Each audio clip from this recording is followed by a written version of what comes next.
चॅनलला लाईक करा, शेअर करा आणि सबस्क्राईब करा। इतर वाहने सुरू, मग एसटी का बंद? प्रांताधिकाऱ्यांसह अधिकाऱ्यांना कोदाळी येथील ग्रामस्थांनी धरले धारेवर।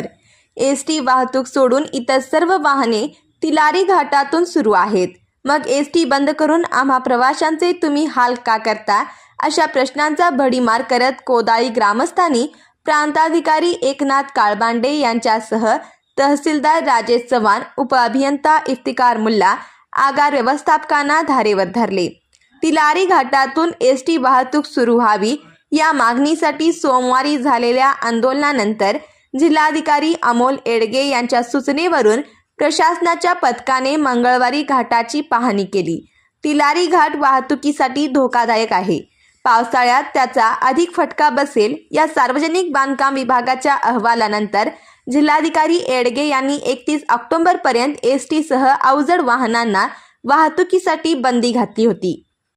पण त्यांच्या आदेशाचे पालन केवळ एसटी महामंडळाने केले। त्यामुळे कोदाळी, तिलारी, दोडामार्ग, गोव्याला ये-जा करणाऱ्या प्रवाशांची मोठी गैरसोय झाली। विशेष करून विद्यार्थ्यांना याचा अधिक त्रास होत आहे।